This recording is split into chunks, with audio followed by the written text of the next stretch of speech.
Hey guys, tonight we're heading into the clanging, steaming heart of the Ottoman Empire, not through battlefields or throne rooms, but through its kitchens. You'll walk in worn slippers across cool stone floors, past bubbling copper cauldrons and stacks of delicate porcelain bowls, straight into the secret world of the Sultan's chefs. But don't let the scent of rosewater and roasted lamb fool you. This isn't a peaceful place. In fact, you probably wouldn't survive 5 minutes there without slipping up. Maybe you oversalt the stew, maybe your bread is late, maybe your silence isn't quite silent enough. So, before you get comfortable, take a moment to like the video and subscribe, but only if you genuinely enjoy what I do here. It really helps more sleepy history lovers like you find the channel. And hey, drop a comment to tell me where you're watching from and what time it is where you are. I love seeing how far these quiet journeys travel. Now, dim the lights. Maybe turn on a fan for that soft background hum, and let's ease into tonight's journey together. You enter the kitchens of Topkapı Palace, not as a guest, but as a new recruit, a kitchen novice. No one greets you. No one even looks up. Your linen shoes barely make a sound as you move between long wooden tables and thick stone ovens, the air dense with saffron, ash, and anxiety. Around you, dozens, no, hundreds of other boys and men bend quietly over their stations. One lad slowly stirs a syrup in a heavy bronze pot, never breaking eye contact with the surface. Another kneads dough with such concentration you wonder if his life depends on it. You'll soon learn it does. The palace kitchens aren't like any kitchen you've ever known.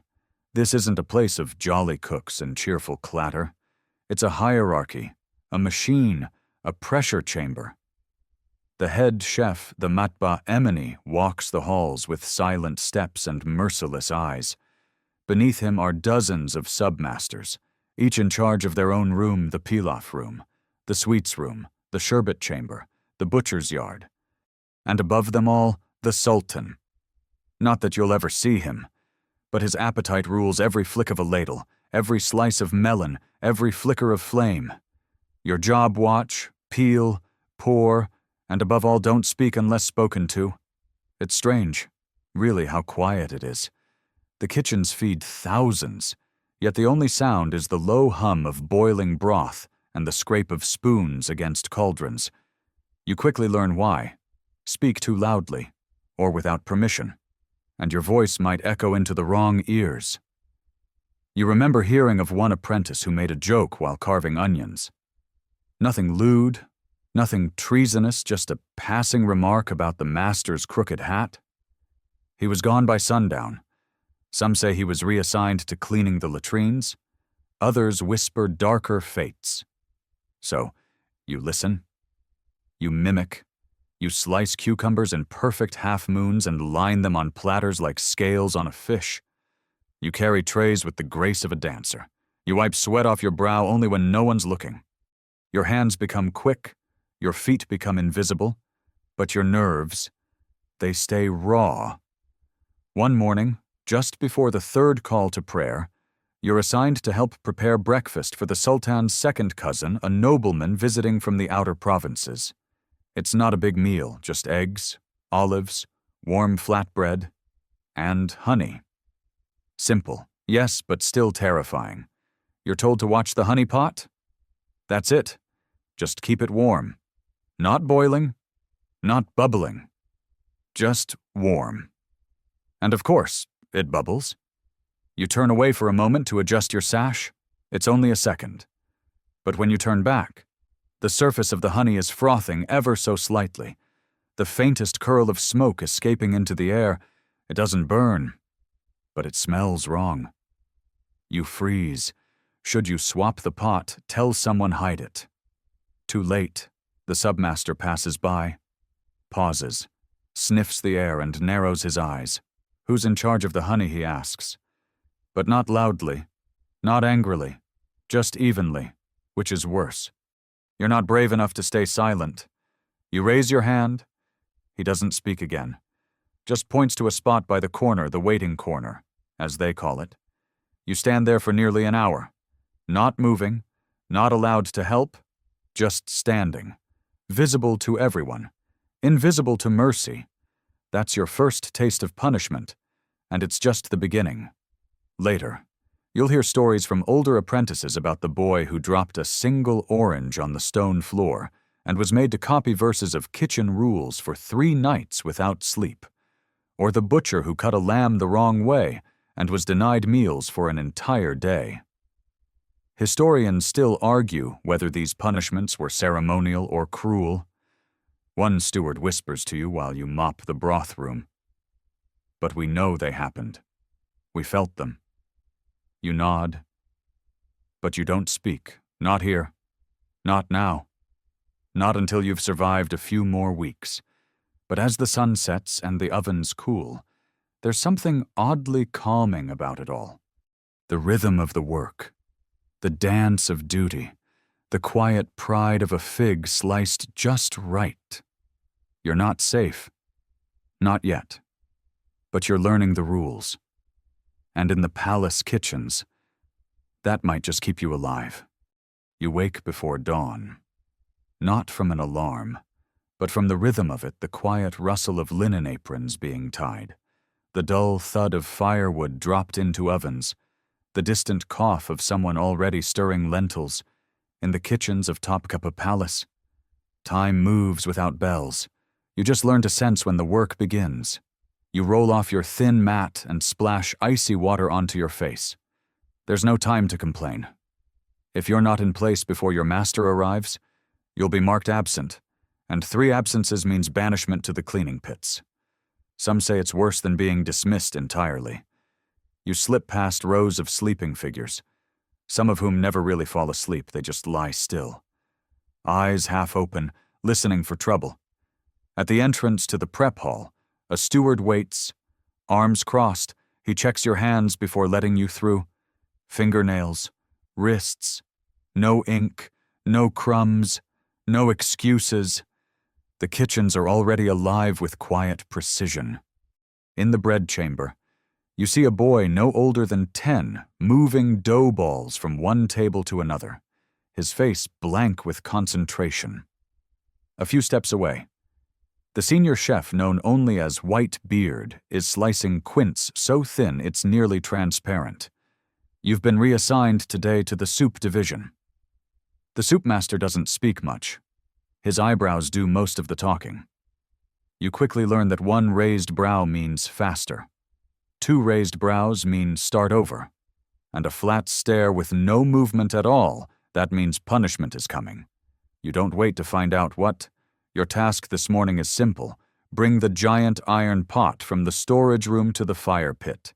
It takes 2 others to help you roll it, inch by inch, over smooth-worn tiles that remember centuries of footsteps. You get it there without disaster. That alone feels like a victory. As the stock begins to boil, the master allows you to stir. The ladle is taller than you are, and every sweep through the broth is a slow-motion dance, no splashing, no uneven circles, always clockwise, never hurried. Salt, the master says.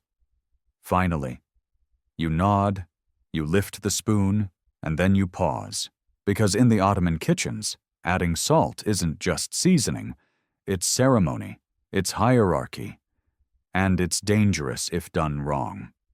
You glance to your left. An older boy once told you a story about a cook who salted a dish without permission. Not too much salt, just premature. The submaster made him kneel at the gates of the kitchen for an entire day, holding a clay bowl over his head like a crown of failure. You wait. The master nods, barely, and you drop in a pinch no more. The salt disappears into the swirl, like a secret sealed beneath the surface. The first taste is reserved for the overseer, a pale man with thin lips and a walking stick, who appears precisely at sunrise and disappears just as silently. He dips a silver spoon into the broth, closes his eyes, and says nothing. Then he leaves. That's all you get. No praise, but no punishment either. That's the highest compliment here. As the day unfolds, you begin to notice things. The way people glance over their shoulders, even when no one's behind them. The way they never gossip, not out loud. You realize the kitchens aren't just about food, they're about surveillance. There are whispers of kitchen spies. Some say they're just senior apprentices, rewarded for reporting mistakes. Others claim they're eunuchs from the inner palace, disguised in kitchen robes, listening for anything disloyal, any word that might dishonor the Sultan's food. It sounds like a story until you see someone vanish. It happens during midday prep. A boy spills water on a pastry tray. He panics, rushes to clean it, but the dough's ruined. He's sent to the corner.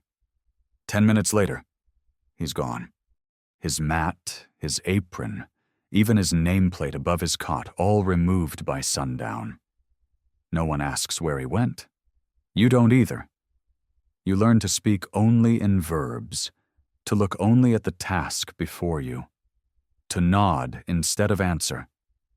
You even change the way you breathe softer, quieter, shallower.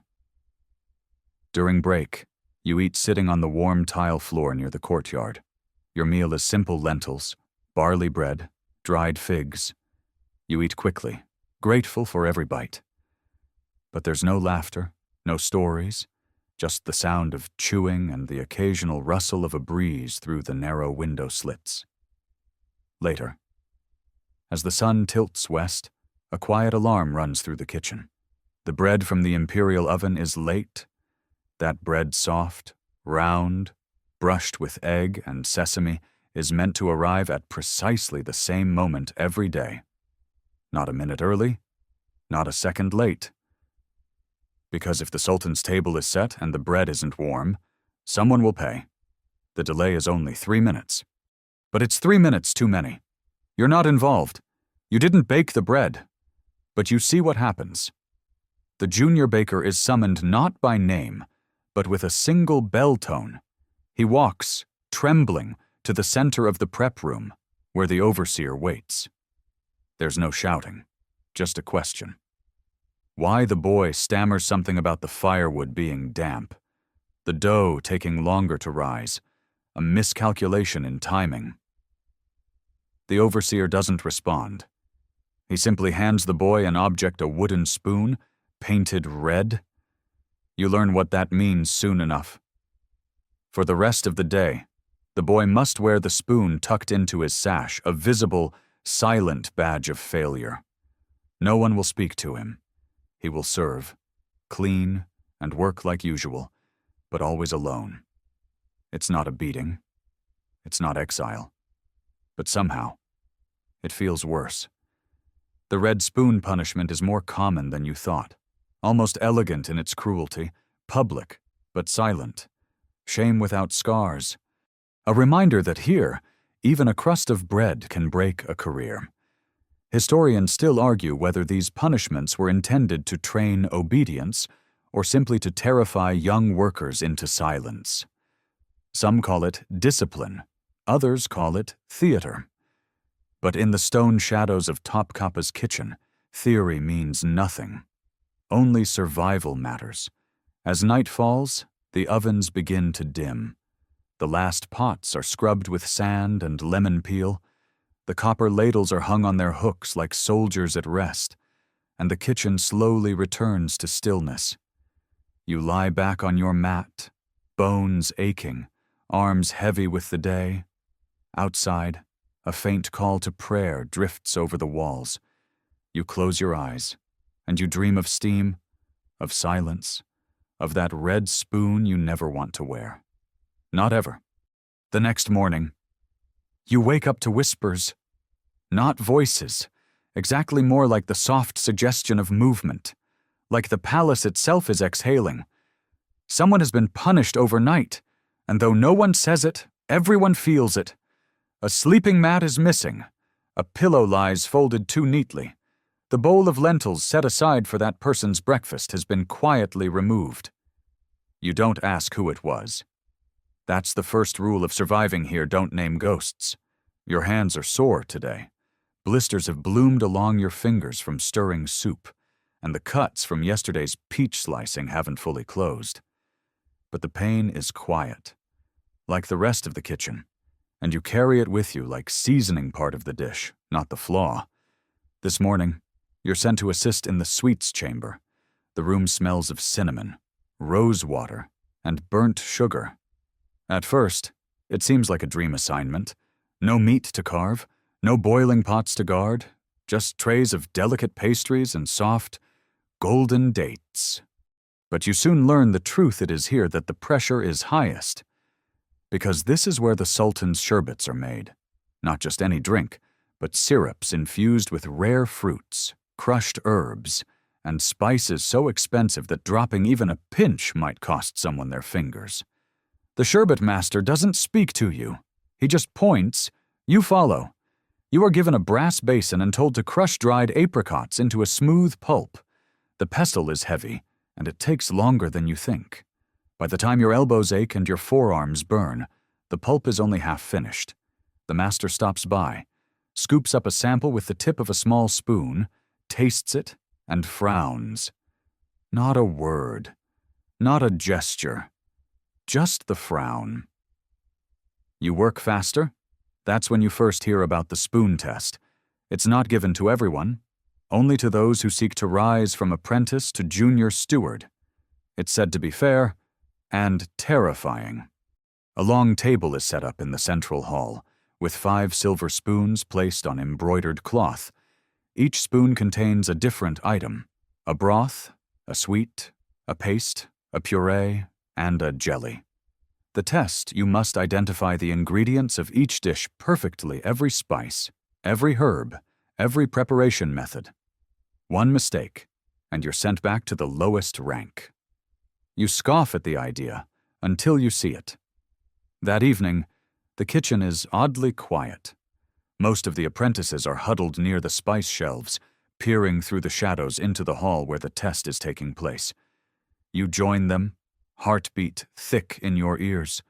The boy being tested is older than you, sharp-eyed and confident. He approaches each spoon slowly, tasting with reverence. For a while, it seems he'll pass. He lists ingredients in calm, even tones: pistachio, rose water, honey, pounded rice. But on the 4th spoon, he hesitates. His lips press together, his eyes dart to the ceiling. He says, "Pear." Then maybe quince. There's a murmur from the back of the room. The steward shakes his head. It was medlar. The boy bows his head, returns the spoon to its cloth, and walks out of the room alone. He doesn't cry, but he doesn't speak either. That night, his sash is gone, and his cot is folded. He's still in the palace, but not in the kitchens. You suspect he's been reassigned to laundry at best. You return to your chores the next day with more care than before. You're back in the prep room when an accident happens. A junior cook knocks over a basket of pomegranates while rushing to refill a water jug. Dozens of the bright red fruits tumble across the floor, one of them rolling right into a bucket of onion peelings.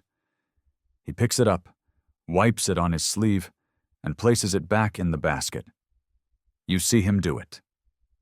So does another boy. There's silence tangible, pressurized.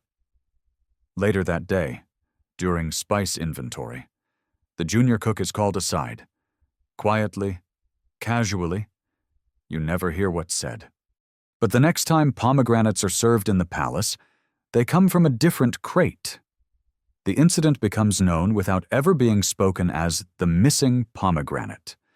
And just like that, you realize how fragile trust is here. Historians still argue whether these kinds of informal enforcements were written rules or unwritten threats. Some believe the kitchen hierarchy preserved food safety. Others think it simply preserved fear. You don't care which is true. You care that it exists. It's during this same week that you witness your first quarantine punishment. The youngest spice boy, no older than 12, laughs during the final prayers of the evening. Just once, a tiny chuckle that escapes like steam. It's not malicious, not disrespectful. Just the harmless laugh of a child who misheard a word. By sunrise, he's gone from the dormitory. You see him again 2 days later, seated alone in the cold pantry. No fire, no blanket, a bowl of lentils beside him. His eyes are dry, but his face has changed. They call it punishment by silence. You're not told how long he must stay there. Some boys return after a day, others never. It's not about pain. It's about presence. Taking you away from the rhythm of the kitchen until you forget how to fit back in. You don't laugh anymore. Not even by accident. As the week draws to a close, the sherbet master calls you back. You think you've made another mistake. But instead, he hands you a bundle of fresh mint and says, "Slice thin, that's all." But it feels like trust. Maybe even a kind of forgiveness. You take your time, you slice gently, carefully. Each leaf curls under your knife like a sleeping crescent. You stack them in a bowl of cool water, and they float like tiny green boats, scenting the air around you with something softer than fear. It's only mint. But to you, it smells like progress. By now, you've been in the palace kitchens long enough to stop flinching at every sudden movement, but not long enough to let your guard down. Even a breath taken too casually can be misread. Your eyes still scan every corner of the room before you speak, even if it's just a whisper of "Yes, master." Today begins differently.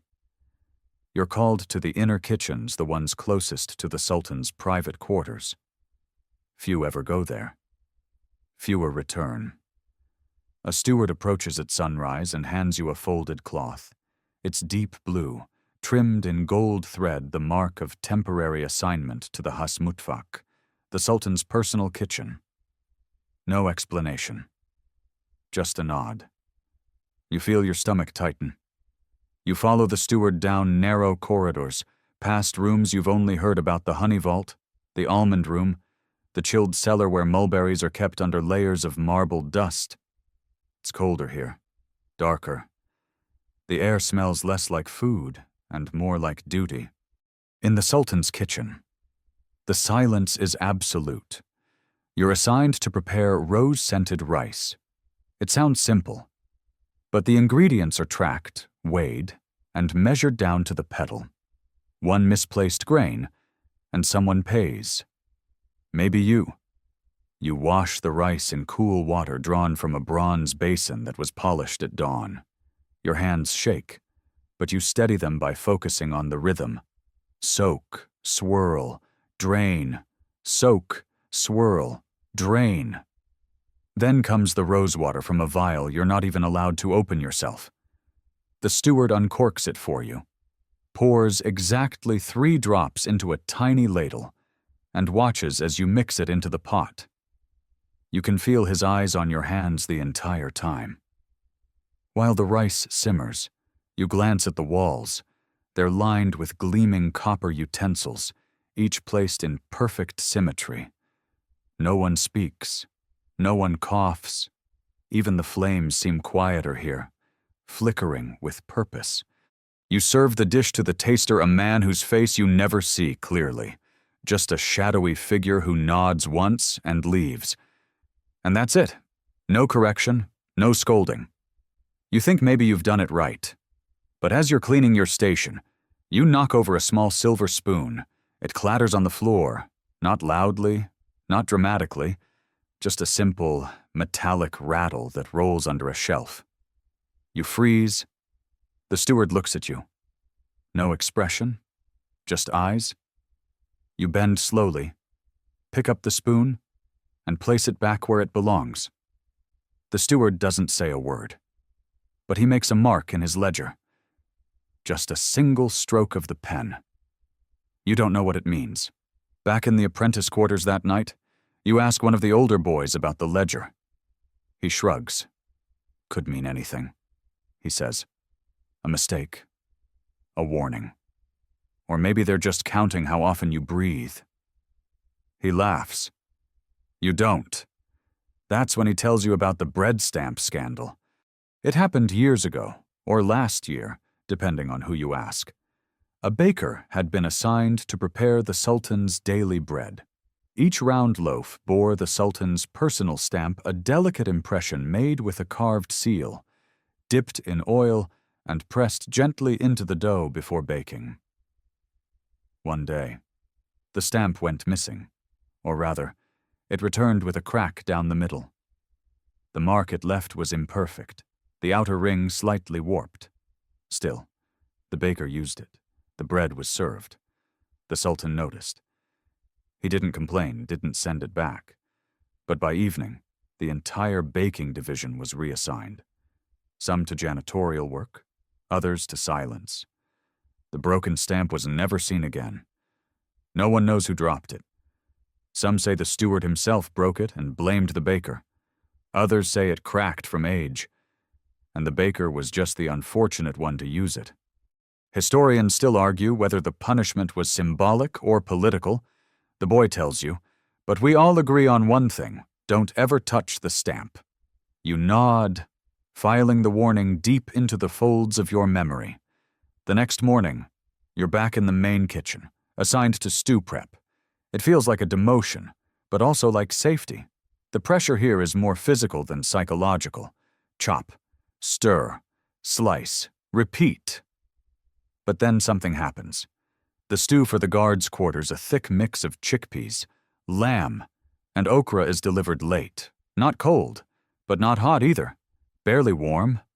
You didn't cook it. You didn't even carry it. But you're nearby when the overseer storms in, holding a wooden bowl like it's a severed head. Whose was this, he demands. No one answers? He walks the line slowly, stops in front of each apprentice, looks them in the eye. When he gets to you, you lower your gaze, not out of guilt, but out of habit.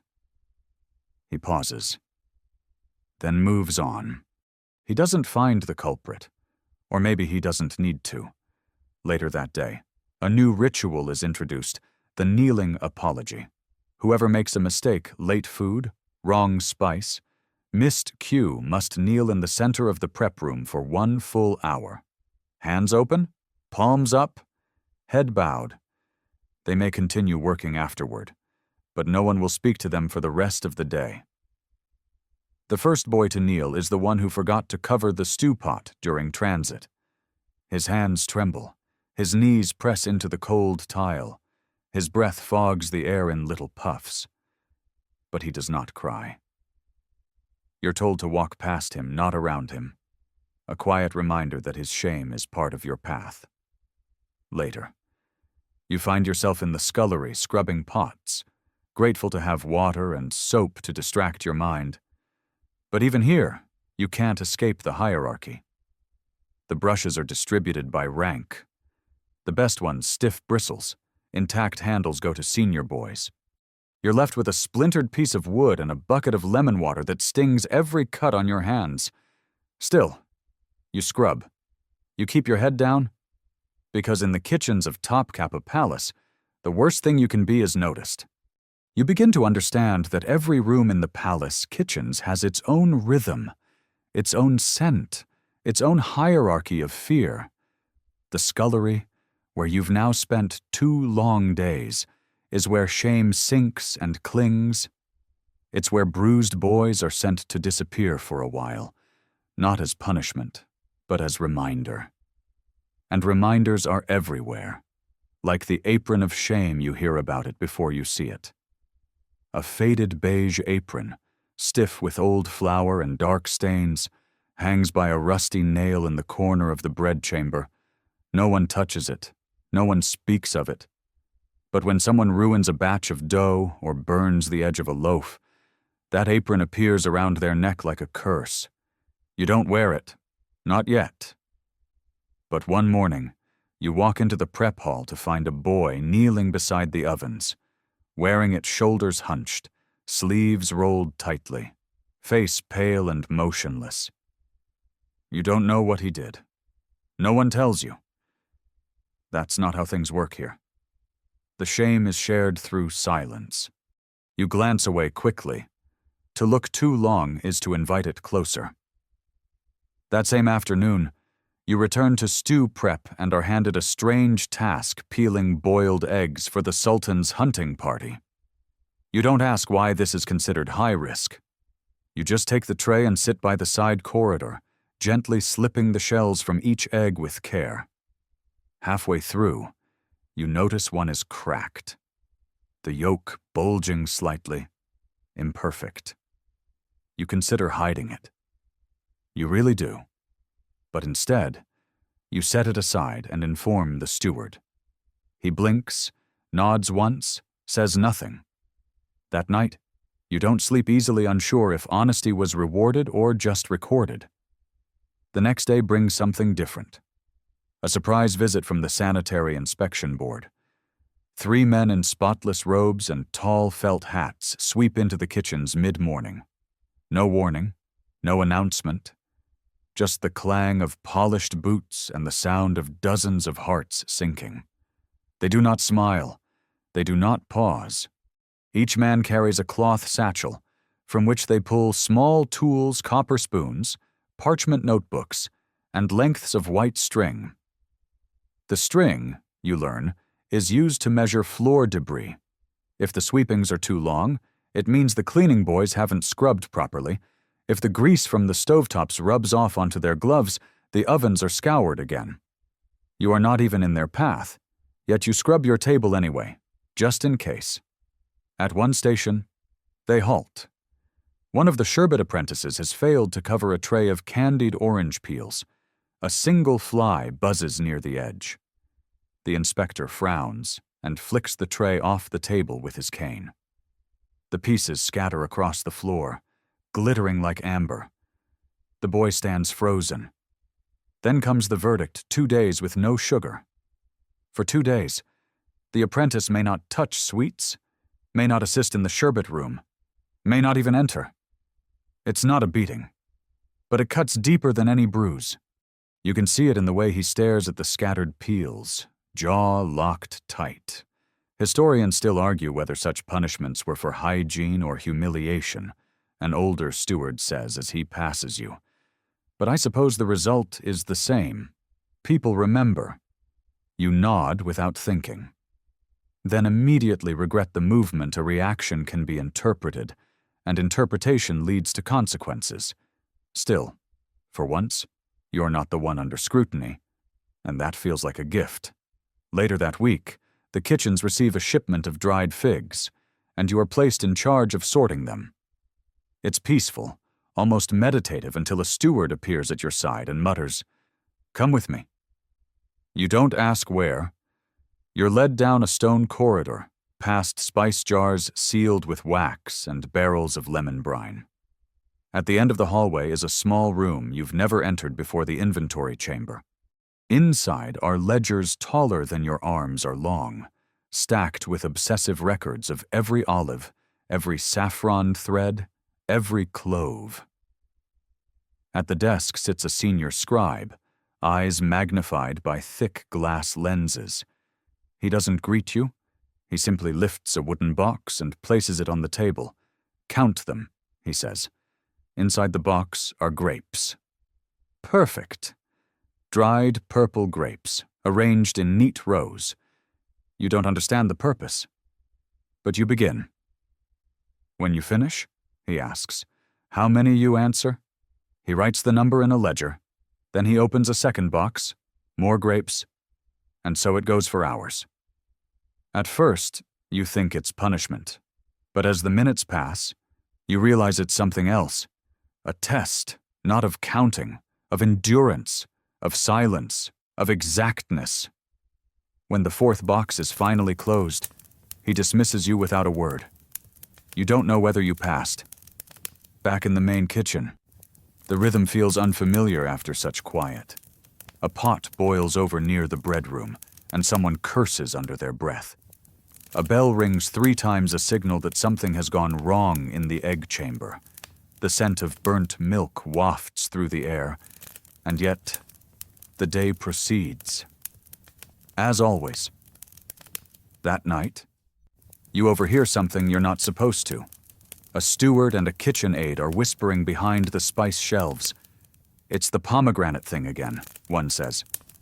They're still asking questions. You remember that day clearly.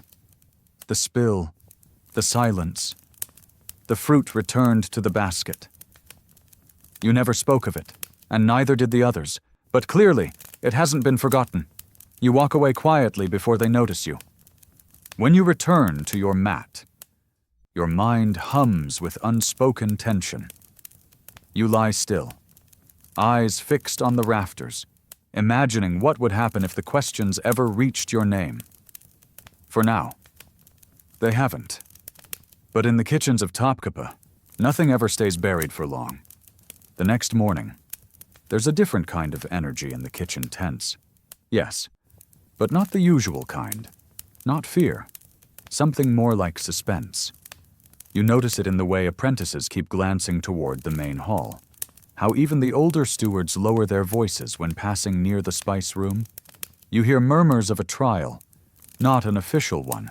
Of course, nothing in Topkapı is ever official in the way you'd imagine. But you've heard enough now to know there's such a thing as a secret trial, a quiet disciplinary hearing that happens behind closed doors, usually late at night, when the rest of the palace is asleep. And this one, from what you gather, is related to the missing pomegranate incident. You've never known for certain who dropped the fruit, but you did see someone place it back in the basket. And so, apparently, did others. And as the story's been passed along in whispers and narrowed glances, that simple act has grown into something larger: mistrust, rumors of theft, and now a secret inquiry. You keep your head down and your hands moving. Stir, chop, wipe. Don't react. In the afternoon, while cleaning copper kettles, you notice a junior steward being escorted by two men in dark blue sashes. His face is unreadable. He doesn't protest. He doesn't cry. He just walks, shoulders straight, through the corridor that leads to the steward's chambers, a place you've never been, and hope never to enter. No one tells you what happens there. No one ever does. But the boy doesn't return by nightfall. Instead, his cot is emptied, and his shoes are neatly set at the foot of the storage closet. Someone else will take his place in the morning. That's how the kitchen works. Silence in, silence out. Still, the shadows feel longer tonight. You go to bed with the smell of boiled lentils in your nose, and the memory of the boy's quiet footsteps echoing in your head. The next day, you're transferred again, this time to the fruit cellar, a cool, dim room beneath the kitchens where rare produce is stored behind heavy wooden doors. Only two others are assigned to the cellar, an older apprentice with a limp, and a steward who rarely speaks, preferring to communicate with gestures. Your task is simple: inspect the dates. You never knew dates could be so varied, some with wrinkled skins and honey-sweet centers, others firm and golden, with pits that split neatly down the middle. You sort them into trays with different colored cloths. A system no one explains, but everyone seems to understand. It's quiet work, meditative, and after the noise and heat of the main kitchens, the cellar feels almost safe. Until the incident with the almonds. It happens in the afternoon. You're weighing dried fruit when the steward suddenly stops what he's doing and strides to the far shelf. He lifts a covered bowl of almonds, opens it, and frowns. Too few. He mutters. The words land like a stone. He turns to the older apprentice, the one with the limp. "Did you weigh them?" he asks. The boy nods. "How many grams?" The apprentice stammers, 98 or maybe 95. It was labeled, but the steward's already left the room. What follows is fast, quiet, and final. The boy is not taken away. Not that day. But he is removed from cellar duty, reassigned to what everyone knows is a punishment, the boiling room, where bones are rendered into broth and the steam never stops rising. It's hot, airless, and unrelenting. You see him later, his face slick with sweat, hands pink and raw. He doesn't look up when you pass. Historians still argue whether these changes were disciplinary or merely practical. You hear someone say later that evening, "But we know how it feels." You nod in silence. That night, sleep escapes you. Your mind replays the smallest things: a crooked stack of trays, a misplaced orange, the crack in the almond count. You wonder how many moments go unnoticed, and how many are simply waiting to be noticed later, in the dark. The sounds of the kitchen feel closer than ever: the creak of someone shifting on their mat, the clink of a copper ladle being cleaned late, the soft murmur of prayers whispered through exhaustion. And beneath it all, the silence of fear. Not loud, but thick. Not constant, but always near. By the end of the week, you're back in general prep and assigned to assist with breakfast for the Sultan's outer guard. It's a smaller team today, which means you're responsible for more than usual. Your job is to ensure the stew doesn't cool. A simple thing. Just monitor the fire under the pot. Add wood when it burns low. Keep the heat steady. But as you return from retrieving more firewood, you see that the flame has dimmed. Not out, but close. You hurry to reignite it, coaxing the embers with careful breath, using the long-handled bellows to push heat back into the base. The pot has only just begun to cool. Maybe no one will notice, but someone does. A steward walks by, pauses, and narrows his eyes at the pot. He lifts the lid, tastes the broth, waits. "You were watching this?" he asks. You nod, quietly, truthfully. He says nothing, simply gestures to a nearby bench. You sit. You remain there for 45 minutes, doing nothing. You are not allowed to stand, not allowed to assist. You are present, visible, and unhelpful, the kitchen's way of showing you what a second chance looks like, a chance wrapped in warning. Afterward, you return to your duties. The stew is still served, no one dies, but your name is recorded in the day's logbook, marked with a symbol you haven't seen before, a triangle with a line through it. You don't ask what it means. Not here, not in front of others. That night, you quietly move your mat one space to the left, just in case someone needs yours tomorrow. The next day begins in the rain. You hear it before you see it, soft taps on the tiled roof above the dormitory. The kind of rain that lingers, low and steady. No thunder, no drama, just the persistent whisper of a sky that has forgotten how to stop. It changes everything in the kitchen. The firewood is damp, the air is heavier, the ovens take longer to heat. Everyone moves slower, but no one dares acknowledge it. Even the steward's footsteps seem quieter, as if the rain has muted authority itself. You're assigned back to the spice chamber, a narrow, vaulted room lined with clay jars and bundles of dried leaves hanging from hooks. You love this room. The scent is overwhelming but strangely calming: cinnamon, saffron, cumin, cloves. Some aromas you've memorized, others still elude you. Today's task is inventory. You sit cross-legged on the floor with a slate board in your lap, a dull stick of chalk in hand, and a steward murmuring measurements as he opens each jar. Everything is recorded, even the dust, especially the dust.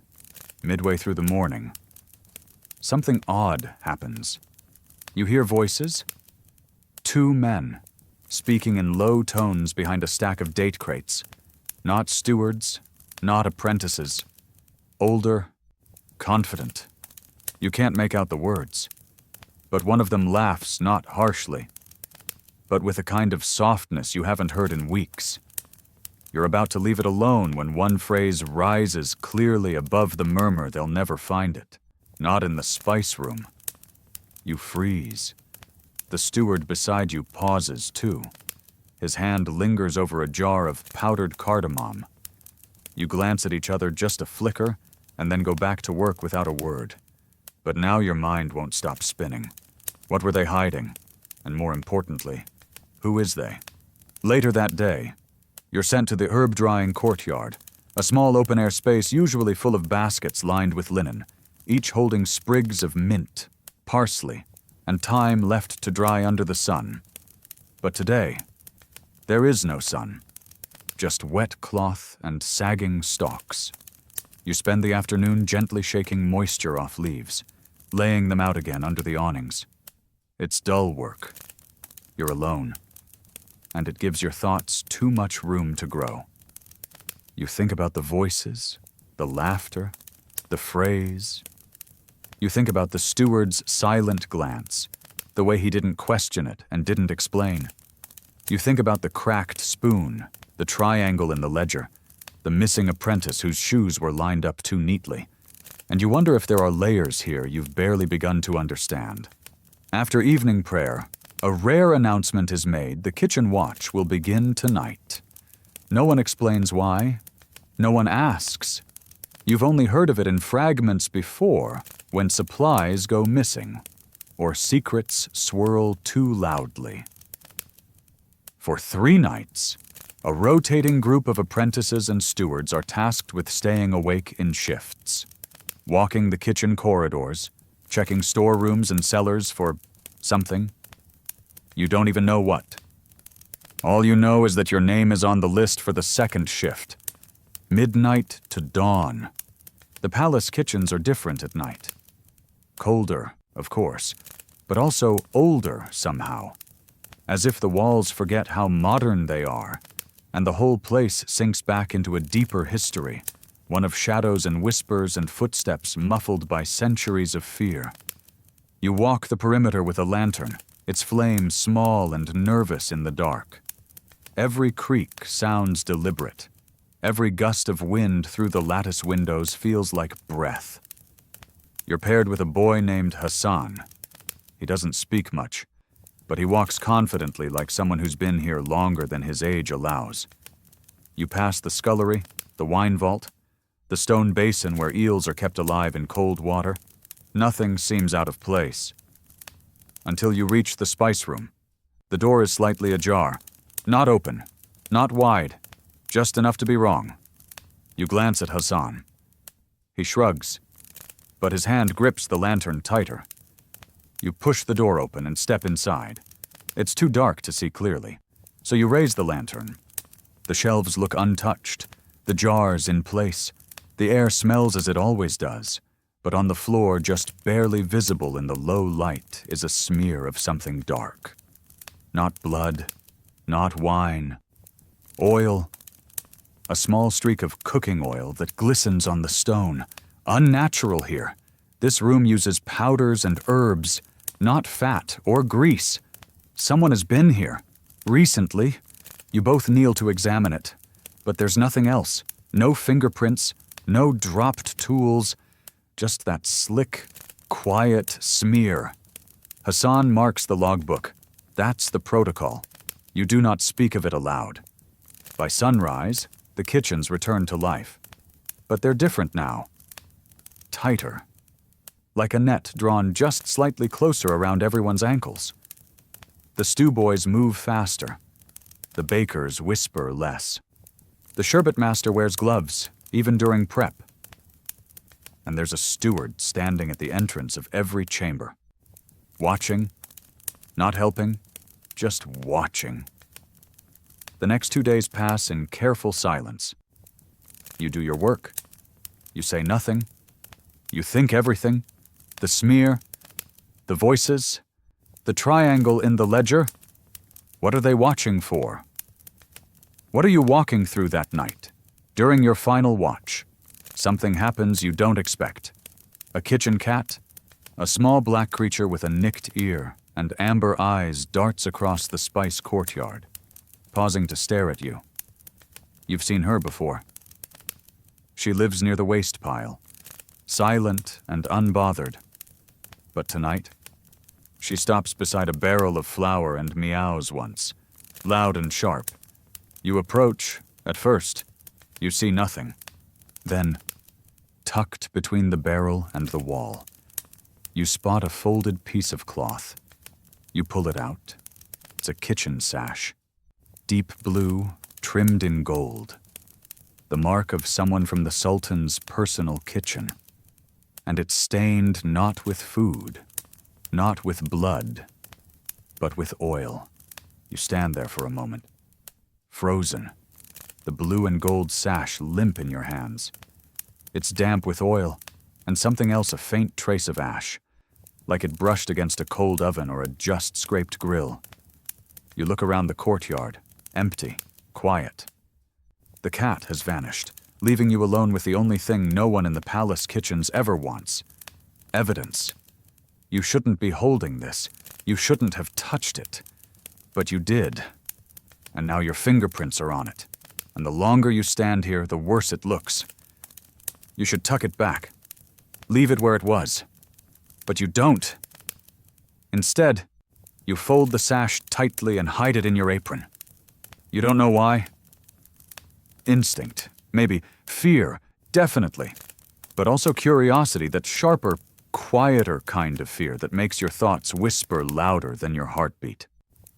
You finish your shift with the lantern burning low, your steps slower, more deliberate. Hassan doesn't notice anything. Or if he does, he says nothing. And that's how things work here. Observation without confrontation. When the morning bell rings, you return the lantern, change out of your night robes, and slip the folded sash into the lining of your bedding. No one sees. Or at least, no one reacts. You get no sleep that day. You lie on your mat with your eyes open, staring at the grain of the ceiling beams while the kitchens come alive again without you. Your shift was overnight, so you're excused until evening, but you can't rest. Your mind keeps replaying it. The voices, the smear of oil, the sash hidden by the flour barrel. And what it means. Someone from the Sultan's kitchen was in the spice room after dark. That's a violation of protocol, at the very least. Possibly more, depending on what they were doing. It could mean anything from reprimand to exile. Or worse. You've heard stories the butcher who tampered with wine jugs and was never seen again. The steward who accidentally served spoiled fish and was reassigned to the bathhouse, then vanished. And the quietest story of all, the cook who knew too much and said too little. Somehow, you're now standing on the edge of one of those stories. And you still haven't told anyone. You think about going straight to a steward, laying the sash on the table, explaining what you saw, but the image of your own name written in the punishment ledger stops you. That triangle, the one with the line through it, you don't even know what it meant. But what if it wasn't just a warning? What if it was a signal that you're being watched, by dusk? You're assigned back to bread prep, a task that once terrified you, but now feels almost soothing. The kneading, the folding, the warmth of the ovens. There's a rhythm here, a quiet heartbeat that calms your hands, if not your thoughts. You're paired with a boy named Emre. He's only a year older than you, but he's already passed the spoon test, which makes him someone to admire and, in the eyes of others, to fear a little. But Emre isn't cold. He works quickly, precisely, and with the kind of confidence that comes from not needing to prove anything. As the dough rises and the trays fill, he speaks under his breath. You saw something, didn't you? You nearly drop the dough. He doesn't look at you, just keeps working, pressing the edges of a round flatbread into perfect scallops. You've had that look, he says softly. Since night watch. You hesitate. I found something. You admit, barely above a whisper. A sash. Now he looks up briefly before returning to his task. Where Spice Courtyard, hidden by the flour barrel. He's silent for a moment. Then burn it. What, you heard me? His voice is firmer now. Tonight, before dawn, burn it. In the ash pit behind the scullery. You stare at him. That's evidence. You say, "It's also bait." He replies, "You don't sleep that night. You lie still, listening to every breath in the dormitory, the faint drip of rain from the eaves, the rustle of someone shifting in their sleep. And when the moon has crept halfway across the window pane, you rise, you carry the sash pressed flat between two scraps of linen, you walk barefoot to avoid sound. The kitchens are asleep mostly. A steward snores in the corner of the herb yard. The cats are out, chasing shadows. Behind the scullery, the ash pit still glows faintly from the last fire of the evening. It's always warm here, the final stop for bones, scraps, mistakes, and sometimes secrets. You kneel, you unwrap the sash slowly, then you pause, because something's been sewn into the lining. A paper, no parchment. You pull it free, trembling. It's a note, short, just a few words, written in a hand you don't recognize. Transfer complete. Next delivery under almond barrel. Await signal. You stare at it, heart pounding. Transfer, delivery, signal. It's not just theft. This is coordination, a network. You should still burn it, both the sash and the note. But instead, you tuck the parchment into your robe and drop only the fabric into the fire. It curls and blackens, the gold thread shriveling like dry grass. The smoke rises silently. And for a moment, you feel the tiniest release of weight from your chest. Then you go back to your mat and lie awake, waiting. The next morning, a new steward is introduced. No one says why. The old one, the one who handed you the rosewater ladle in the Sultan's kitchen, is simply gone. No announcement, no farewell, and the triangle with the line through it, it disappears from the ledger by the end of the day. In its place, nothing, just blank parchment, like the mark had never existed. You don't know what that means, but it feels like someone's telling you did the right thing, or the very, very wrong one. The kitchens return to their rhythms, but not quite the same. Something shifted, and though no one says it, you can feel it in the pace of every step and the pause behind every glance. The change isn't loud. It's quieter than silence, the kind that hums just beneath normal. A steward vanishes. A new one takes his place, and yet no questions are asked. That's the most unsettling part. Everyone adapts instantly, as if the walls have taught them what not to notice. But you notice. Of course you do. And now, you're not just watching, you're waiting. You still have the parchment, the one sewn into the sash. You've read it so many times you could recite it from memory. Transfer complete. Next delivery under almond barrel. Await signal. You haven't told anyone, not even Emre. He told you to burn the sash, not examine it. He probably assumed you did just that. And maybe you should have. But now it's too late. Because when someone leaves a message in a hidden lining, they're expecting someone else to find it. And you weren't that someone. You begin checking the almond barrel, casually, quietly, never too often. Once in the morning, as part of normal inventory. Again in the evening, when sweeping the floor. Always the same result, nothing. Until the fourth day. You lift the lid, and there, tucked between the bottom slats and the stone floor, is another slip of parchment folded tight, stained slightly with oil. You slide it into your sleeve and walk away before anyone sees. Back in the dormitory, under your blanket, you open it. It says delay 3 days. New route, same crate, confirm with clove pouch. You stare at the message for a long time. Clove pouch. You know where the cloves are kept, top shelf of the spice wall, behind the saffron tins. If this is real, then someone, maybe more than one, is using the kitchen's inventory system to smuggle things. or pass messages, or worse. And now you're tangled in it. You never asked for this, but you also haven't walked away. That night, Emre finds you near the bread ovens. You didn't burn it all, did you? He says it with no emotion, but not without weight. You hesitate. I found a note. You admit, I figured. He replies, they wouldn't use a sash for nothing. You wait, expecting anger or warning, but Emre just stretches dough across a baking sheet and says, so, what are you going to do? I don't know. Then decide soon. He says, because the kitchen has its own memory, and it doesn't forget who touches what. The next morning, you climb the stool to reach the clove pouch. You open it slowly, pretending to measure for stew mix. Inside, folded with careful precision, is another note, inspection coming, adjust scale readings, distract ledger clerk. This time, you don't wait, you go straight to Emre. He reads the note once and shakes his head. It's bigger than I thought. Who do we tell? No one.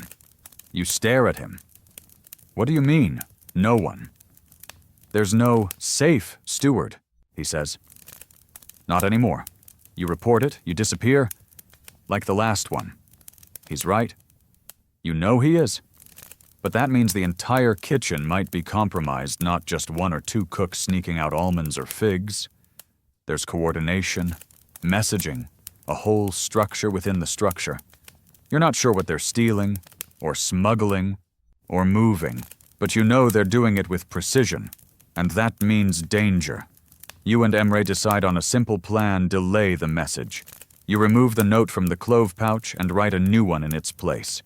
Message received, delay acknowledged. Stand by for further instruction. You fold it exactly the way the others were folded. You dust it with clove powder and return it to the pouch. You wipe your hands, you walk away, and you wait. 3 days pass. Nothing happens, no alarms, no questioning, no new removals. But the mood remains strained not with the sharpness of fear, but the dull press of anticipation. Everyone seems to know something is coming, even if they don't know what. You begin seeing more stewards in the corridors. Not new ones, familiar faces, but too many. Too often. They pass in pairs. Not alone. They stop at storage doors. They whisper to one another behind water urns. And then one evening, the kitchen receives word a full inventory review is scheduled at midnight. This never happens. Not at night. Not with no notice. You and Emre exchange a glance. You don't speak. You don't need to. It's the signal. They're doing it tonight. You're not on inventory duty, but you ask to assist, citing your speed at weighing and your knowledge of dried goods. The steward shrugs and waves you in. He's too busy organizing logbooks to question you. At midnight, the review begins. You take your place near the almond barrels, clipboard in hand. You count carefully. Everything is in order. Then, without being seen, you check beneath the lowest barrel. Another note. Go now. Cellar route. Crate 14. Your chest tightens.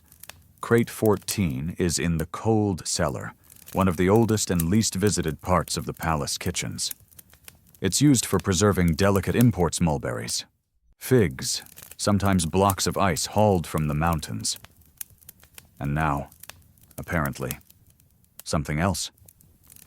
You don't act immediately. You wait until the team moves to the next station. Then you slip out.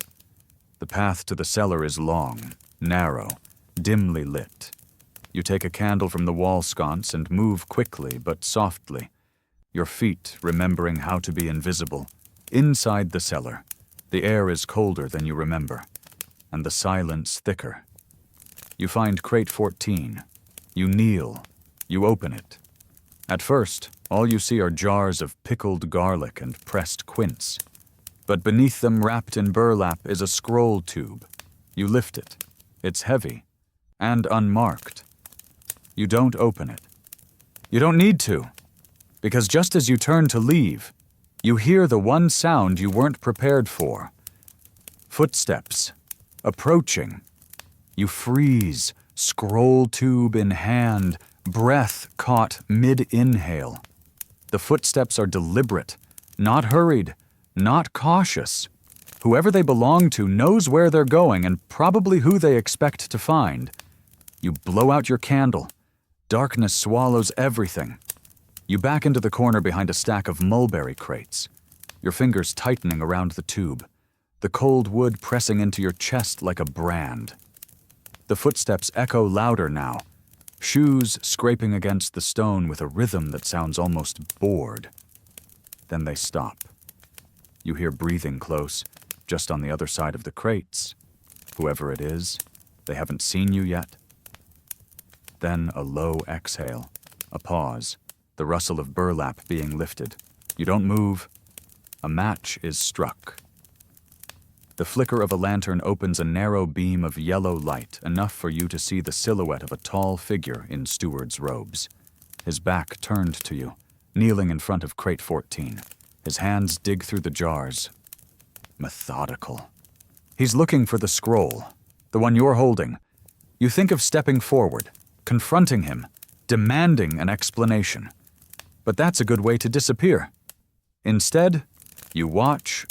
After a few moments, the steward rises, slowly. He doesn't seem alarmed, just unsatisfied. The crate is recovered with burlap, the lantern lowered, the match extinguished, and he walks away. You wait until his footsteps fade completely before you move. 1 second, 2, 3. Then you slide the scroll tube beneath your sash and slip out the side passage into the corridor. Your legs are shaking, but you keep walking. You don't go straight to the dormitory.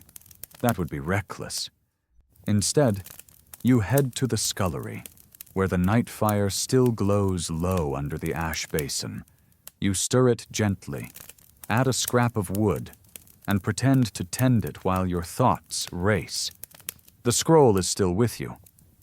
But what now? You can't return it. He'll know it was missing. Someone will. You can't open it here, too risky, too exposed. You wait another 10 minutes, then head to your mat, wrapping the scroll in your apron and sliding it beneath the straw bedding. Only then, lying flat in the dark, do you let your breath release. Emre finds you at sunrise. Did you go? He asks softly. You nod once. Anything, you reach into the mat and hand him the scroll. He lifts it with both hands, testing the weight. He doesn't open it yet. We'll read it together. He says, after the midday bell, when the kitchens break for rest, you and Emre slip into the herb-drying courtyard. No one's here today, the rain has returned. Soft but steady, making the air too damp for drying anything. You crouch behind the stacked mint crates, unwrapping the scroll. Emre cracks the wax seal gently, then unrolls the parchment. It's not what you expect. There are no maps, no smuggled correspondence, no lists of stolen goods. Instead, it's a ledger, a shipping record, column after column of numbers, dates, and codes, most of it meaningless to you until Emre taps a line with his finger. Here, he says. The entry reads, Shipment Naga 342 Kios, Topkapı 3 barrels figs, 1 crate stone, approved K. Stone, you ask. That's not kitchen stock. Emre mutters. Not unless we're pickling rocks. And E.K. Could be initials, could be code. He scans further. The word stone appears 4 more times. Once paired with honey, once with flour, always with an approval stamp, always routed through the kitchens. You look at each other. Then Emre whispers, it's not just food. You already knew. But now, there's proof. Someone is moving something, maybe jewels, maybe relics, maybe contraband disguised in food shipments, using the kitchens, using you, and the tube you found was supposed to continue the chain. If you'd never found the sash, it would have gone unnoticed. If you hadn't switched the message, it would be in someone else's hands now. You fold the scroll again. Emre tucks it beneath his robe. We need to lock this away, he says, and decide what we're doing. That evening, the kitchens are restless. A delivery arrives late, crates from the docks, brought up through the west gate. You recognize the seal Kios, just like the ledger. You glance at Emre, and he nods. You're assigned to unload vegetables. You go, but not before slipping away to the inventory room, opening the salt chest, and hiding the scroll tube beneath the third layer of rock salt. Emre covers it again, smooths it flat. It's hidden, for now. But the kitchen has noticed something. You can tell. The stewards are more alert. The overseer inspects bread trays himself. The dormitory is cleaned twice, not for hygiene, but for signs. And that night, just before lights out, a new rule is announced. All apprentices must submit to robe checks. Immediately. The line forms outside the dormitory. You're near the middle, one by one.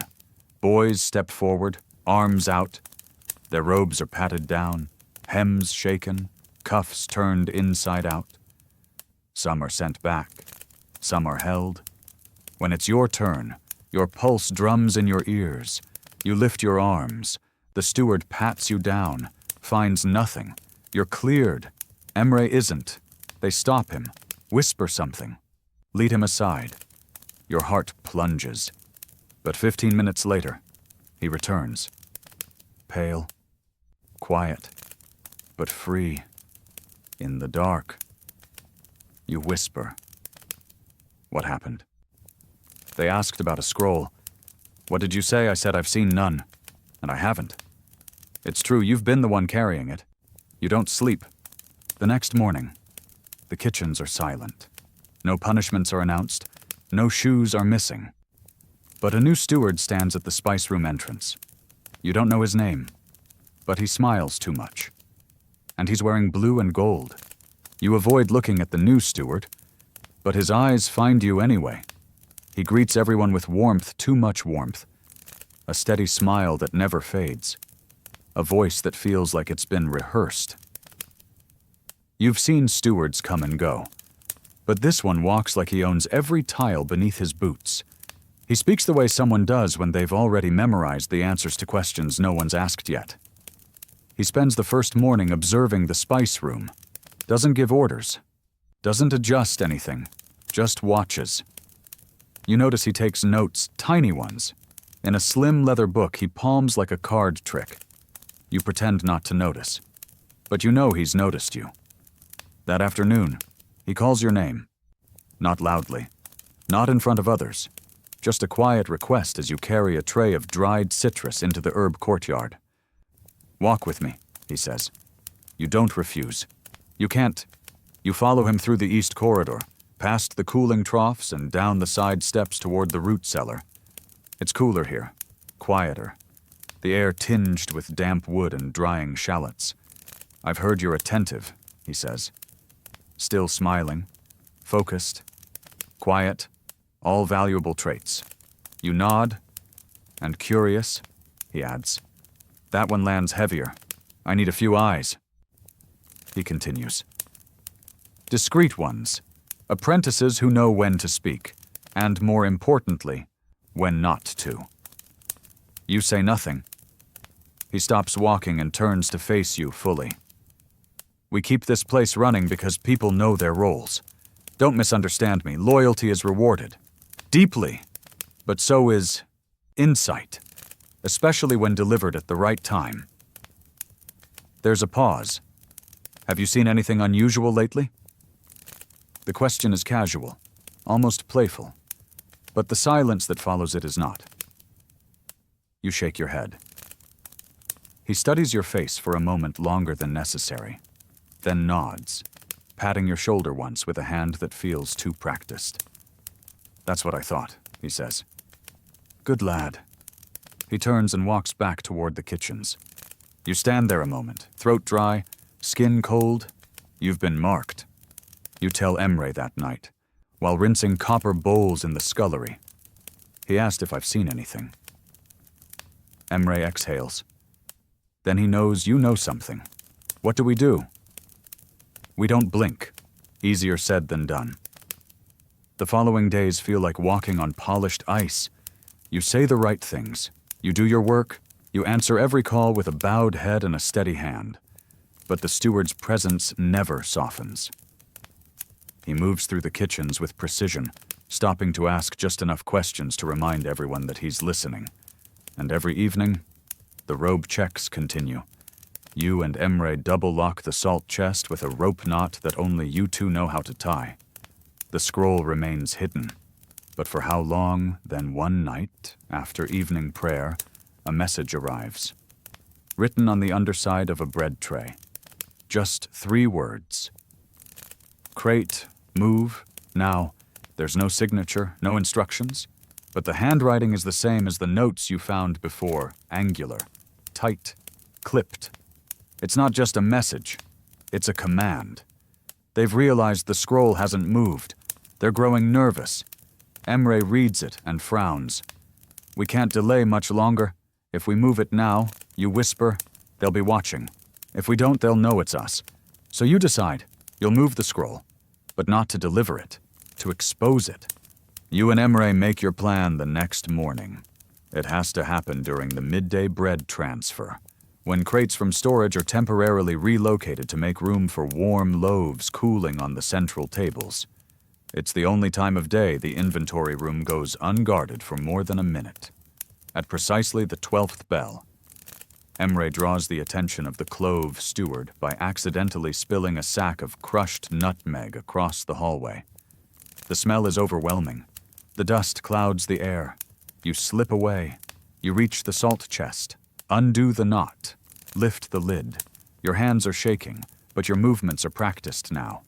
You lift the scroll tube, wrap it in linen, and tuck it into your sash. Then you exit, cutting through the outer kitchen yard and circling around to the accounting hall. That's where the grand ledger clerk resides, the one person no steward can intimidate. He's ancient, half-blind, and smells like ink and burnt paper. But his records are absolute. He's the only one who reports directly to the palace treasurer. You knock on the frame of his office. He grunts, doesn't look up. I have something that should be part of the kitchen log. You say, still no movement. Then you place the scroll tube on his desk. And wait, finally, he lifts his head, peers at the scroll, sniffs. What's this shipping record? Not on today's manifest? He frowns. Who gave it to you? I found it, you say. A pause. Then he opens it. His eyes scan. Slow at first, then faster. His mouth tightens. Leave, he says. You don't ask again. You return to the kitchens with your stomach curled into a knot. Emre meets you by the pastry oven. Did it work? I don't know. You say, by evening, word begins to spread. Quietly, through glances, through rumors, there's been an audit, a real one. Not just among the apprentices, but in the master kitchens, in the delivery logs, in the shipping docks. 2 stewards are removed, quietly, no explanations, just missing the next day. Their names struck from the chore boards, their voices erased, and the new steward, the smiling one, is reassigned, not removed, not punished, just relocated, which, in Topkapı, is sometimes worse.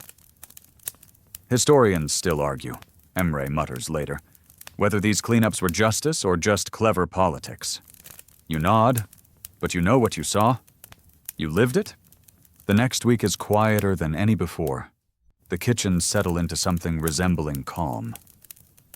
The robe checks stop. The night watch is suspended. You are reassigned to bread permanently this time. A soft post, a sign that, for now, you're safe. But nothing is ever forgotten. Not in Topkapı. And one evening, as you shape loaves in the golden glow of the oven, a note appears beside your bowl, folded neatly, unmarked. You open it. Just one line. There are other crates. The note weighs almost nothing. But in your hand, it feels heavy, heavier than the scroll, heavier than the sash, heavier than the endless nights of silence you've already survived. There are other crates. That's all it says. No name, no signature, not even a symbol. Just those 4 words, like a whisper pressed into paper. You fold it quickly and tuck it into your apron, pretending nothing's changed. But everything has. Again. You'd thought it was over or close to it. 2 stewards removed, a secret scroll exposed. The night watches finally ended. The kitchen had begun to breathe again, cautiously. You'd returned to baking, shaping warm loaves in a rhythm that soothed the corners of your nerves. But the note proved something you were afraid to believe. It wasn't one scheme. It was part of a system. And you've only tugged at the edge of it. The others are still hidden. And someone else knows that you know. You tell Emre the next morning, over honeyed yogurt and flatbread in the corner of the herb courtyard. No one else is nearby. Just the soft murmur of boiling stock in the distance and the rhythmic swish of brooms against stone. He reads the note and says nothing for a long time. Then, they're testing you. What do you mean? They could have said more. Named a crate, named a person. But they didn't. They want to see what you'll do. Waimi Emre shrugs. Because you found the last one? Because you didn't fold? Because, whether you wanted it or not, you're in this now. You hate how right that feels. You begin observing again. Not snooping, just watching. Noting what moves, what doesn't, who touches what and when. You pay attention to schedules, which stewards switch duties, which crates linger longer in the holding chambers than they should. And soon, a pattern begins to form. Every 3rd night, a set of empty jars is returned to the herb chamber far too early, long before they could have been used. You see the same steward carry them in each time, a narrow-shouldered man with a limp, always late to roll call, never without a ladle tucked into his sash. You don't know his name, but you remember him from the cellar briefly, back when the almond count went awry. And there's something else. Crate 27. It arrives with bulk shipments, flour, lentils, dates, but never gets logged. You notice it once, twice, then again, always in transit, always being moved, but never opened in the presence of stewards. You ask Emre about it. He frowns. Crate 27 isn't even on the board. Look, he's right. The number's been scraped off the inventory slate as if it never existed. You glance at the kitchens, at the boys working quietly, the stewards reading silently by lamplight, and you feel it again. That pulse beneath the surface. That second kitchen, the invisible one. You decide to follow Crate 27. It takes 3 days of waiting. Watching. Timing your cleaning shifts near the loading area. Pretending to scrub spilled chickpea sacks while tracking crate movement with your peripheral vision. Finally, on the 3rd night, it happens. Crate 27 is wheeled into the herb courtyard after dinner. It's left beside the mint barrels, awaiting sorting. No one touches it for nearly 20 minutes. Then the steward with the limp appears. You wait. He looks both ways, kneels, opens the side latch. You catch just a glimpse, not herbs, not lentils, parchment, sealed in wax, several scrolls, wrapped tight in oilcloth. He lifts one, places it in a side satchel, closes the crate, and leaves. You step forward just enough to see the wax seal still imprinted on the edge of the parchment bundle. It bears the mark of the Imperial Library. These aren't just smuggled goods. They're stolen records, possibly history itself. That night, you don't sleep. Neither does Emre. We have to tell someone, you say, to who he answers. The Grand Ledger Clerk. He won't act twice. Not without more. Then we get more. The next day, you swap your lunch shift to get near the scribe's hall. It's a restricted corridor near the eastern wing, where official kitchen reports are copied and stored. You offer to deliver dried figs. No one questions you. No one ever does when your hands are full and your head is down. Inside, the walls are lined with scrolls and ledgers. The ink smell is sharp, almost bitter. You slip a marked parchment from your sleeve, a fake, aged and sealed by Emre the night before, and slide it into the stack being prepared for review. It's a trap, a test. The note inside reads, "Who reviews these, who signs them out, crate 27. If someone's watching the movement of scrolls, they'll see this one, and if they act on it, they'll reveal themselves. You just have to wait." 2 nights later, the parchment is gone from the log stack. But it's not signed out, it's just missing. No one speaks of it. No one logs it as misplaced. It simply vanishes. And that's the signal. Whoever took it, they knew it wasn't real. And they moved to cover it up. But they did so quietly, and without procedure. Now you know they know, and the circle tightens.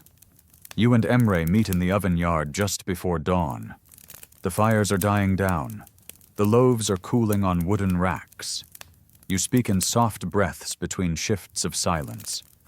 "We flush them," Emre says. "How we circulate a false shipment notice. Something too valuable to ignore. A relic, a coin vault. Something just believable enough. And the crate. We pick a real one. Fill it with nothing. Watch who moves. It's dangerous. But so is everything now. By evening, the forgery is ready, a scroll bearing a false notice of incoming mint from Damascus, packed in a false crate lined with saffron to mask any scent. Signed with the initials E.K., the same code from the original scroll. You place it in crate 34. You leave it near the pastry ovens, an unusual place. Deliberately odd. Easy bait. Then you wait. You're not alone. You've asked 2 others to help now. Quiet boys. Trusted. One posted by the holding door, one by the herb hallway, and you watch from the balcony above the bread chamber, tucked into the rafters. At midnight, the figure arrives. Hooded, not limping, not the steward you expected. Someone else. Someone faster. He kneels, lifts the crate lid, takes the scroll, and walks toward the west corridor. Emre whispers beside you. He's not one of ours. You nod. And for the first time since this began, you start to wonder how many of them there really are. You climb down from the rafters in silence. Emre is already moving, slipping down the side stairs that lead toward the western corridor, shadowing the figure who took the scroll. You stay back, not because you're afraid, but because 1 pair of footsteps is less noticeable than 2, and right now, stealth is your only weapon. The hooded figure moves quickly. He's not unfamiliar with the layout. He bypasses the main thoroughfare and cuts through the olive cellar, a narrow passage only experienced kitchen workers know. That's when it hits you. This isn't some outside thief or opportunist. This is someone inside, someone who's been watching, waiting, maybe even helping move these other crates from the very beginning. You reach the corridor bend just in time to see Emre reappear. He doesn't speak until he's sure no one else is within earshot. He went into the stone stairwell, the servant's side. That connects to the archive tower. Your stomach sinks. The archive tower. The one place in the palace kitchens that connects directly to the royal scribe's offices and more dangerously to the storage levels below the sultan's personal chambers. It's not a place apprentices are ever supposed to go, not even for cleaning. You've always assumed it was off limits because of its importance. Now you realize it's because of what's inside. Emre glances over his shoulder. If they're using the archive tower, this isn't just kitchen level anymore. You nod slowly. It means the palace itself is compromised. That thought lands with a weight neither of you can shake. If this network runs beyond the kitchens, if it stretches into the clerks, the scribes, the archivists, then it's not smuggling. It's espionage, possibly treason. The next 2 days pass like wading through fog. Everything feels normal, and that's the most terrifying part. The bread still bakes. The stews still boil.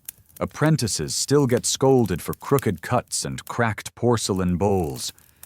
But underneath it all, you sense the kitchen holding its breath. Then, on the 3rd day, the Sultan's personal steward pays a visit. He never does that. His presence is like thunder, silent, but impossible to ignore. No one knows his name. They just call him the Gray Robe. He moves through the kitchen like smoke, trailing 2 royal guards who say nothing, carry nothing, and make no sound when they step. He doesn't speak to you. He doesn't speak to anyone. He simply observes. His eyes scan each boy, each corner, each stack of dishes. You wonder if he already knows. If he's here because of you.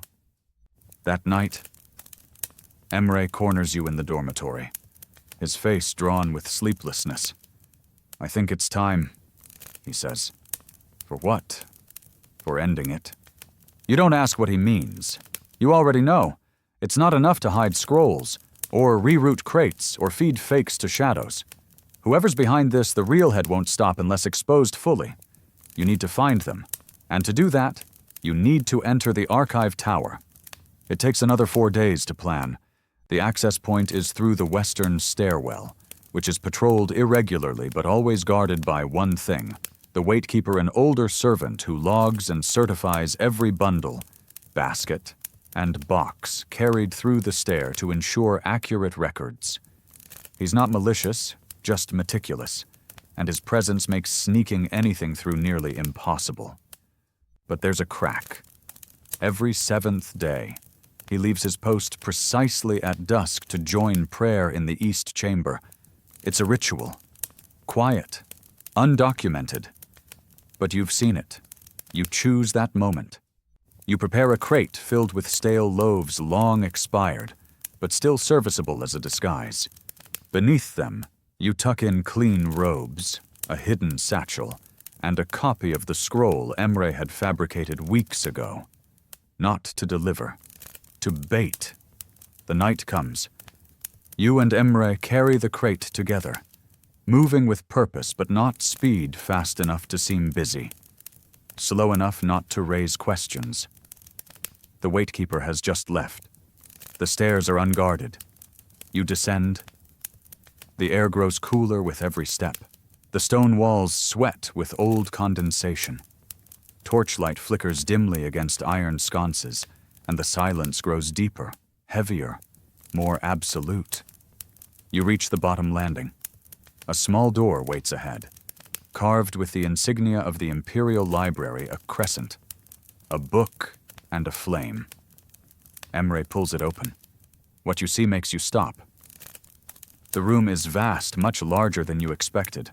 Not dusty and forgotten, but organized. Shelves of scrolls, satchels, and tightly packed boxes line the walls.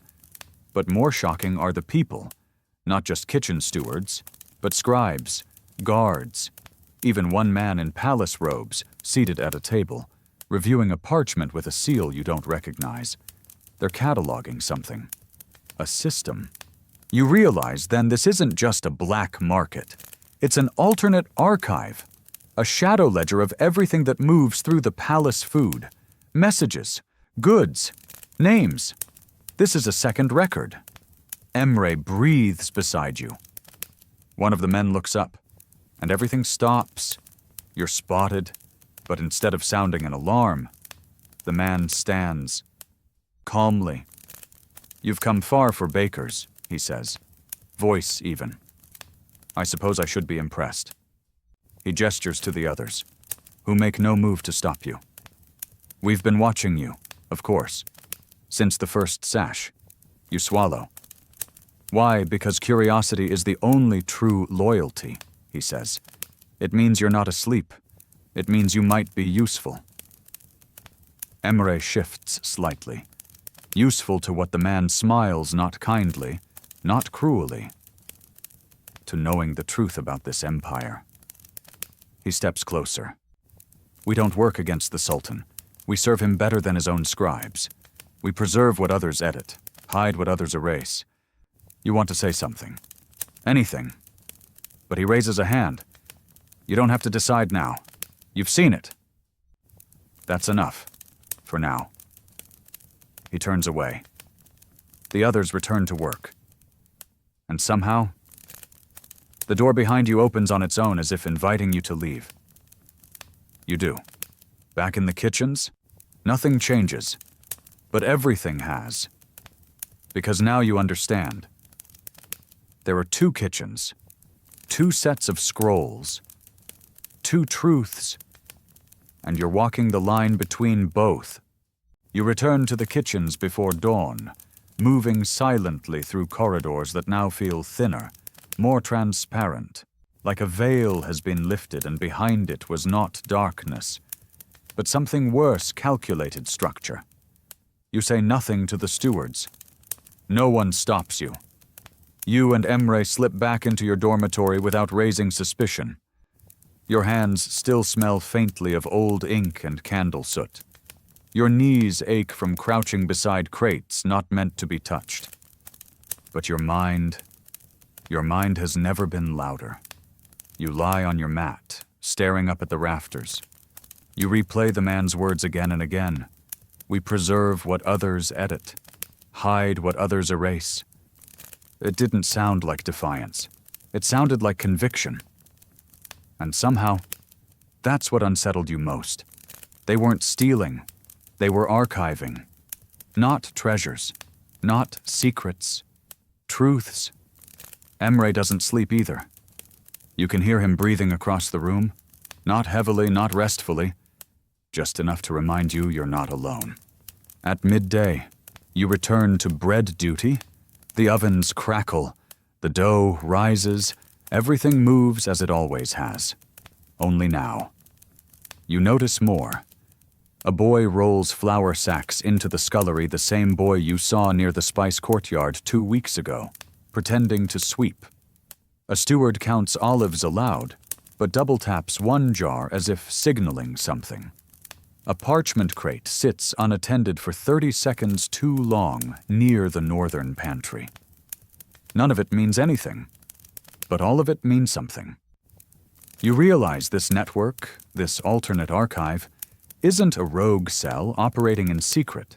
It's woven into the routine, and maybe it always has been. You start to see the structure invisible yet exact. There are codes in foot patterns, signals in food placement. Even the order in which spoons are hung tells someone something. And all of it operates under one unspoken rule: never get caught. Not because punishment is severe, but because exposure would end the balance. Emre finds you that evening by the yeast barrels. They'll ask, he says, eventually, about loyalty. You nod, I know. What will you say? You don't answer right away, because you haven't decided. It's not that you want to protect them, or betray them. You just understand them. And that's dangerous. Understanding is a kind of gravity. It pulls you in. But the truth is, part of you wants to know more. The next day, a message appears on your cutting board. Just a strip of parchment, curled slightly at the corners, tucked beneath a sprig of thyme. Bread seller, tonight? You burn the message after reading it. You don't ask Emre to come with you. Not because you don't trust him, but because if this is an invitation, it's addressed only to you. That night, long after the others have fallen asleep and the coals in the ovens have settled into a quiet red glow. You rise and cross the courtyard barefoot. The bread cellar is cool and dry, its walls thick with flour dust and the ghosts of 1,000 batches of dough. You expect to find the same man from the archive tower, or one of the scribes, but instead, waiting in the shadows near the shelves of unused proofing trays, is a boy. Not older than you, perhaps younger. You recognize him from the vinegar chamber, always quiet, always watching. He speaks first. They want to meet. Who the ones who decide? The real archivists. The circle. You blink. When 3 nights from now, you'll be told the place. You'll come alone. Why me? He shrugs. Because you didn't break the first time. And because you put the scroll where it couldn't be erased. You stare at him, he adds. We all saw that. The real scribes. They never would have known without you. You nod slowly. What happens if I say no? He doesn't smile. Then you go back to kneading bread and pretending. He disappears into the corridor. 3 nights later, the signal comes a green ribbon tied around the last ladle on the eastern hook wall, a sign Emre taught you was used during the old winter to indicate no steward present. The meeting is set. You're led by another boy. You don't speak. You don't know his name. He walks ahead of you through the water tunnels beneath the eastern garden, through carved stone passages older than the palace itself, past rusted chains and alcoves filled with sealed amphorae. The smell is different here, less of food, more of earth and memory. You enter a domed room lit only by 3 floating lanterns. There are 5 figures waiting, all wear standard servant robes. But you know these are not ordinary apprentices. These are the ones who curate the alternative record, the invisible library, the circle. No names are exchanged. One of them, a tall girl with a scar down her cheek, steps forward. You've seen both sides now, she says. The ledgers they show, and the ones they hide. You nod. We don't ask for oaths. Not yet. Only one question. She steps closer. Her voice softens. Do you believe the truth matters? Even if it never leaves these walls, it's not a trap. It's not even persuasion. It's an invitation to believe in something bigger than the kitchens, the crates, the scrolls. You take a slow breath. Yes.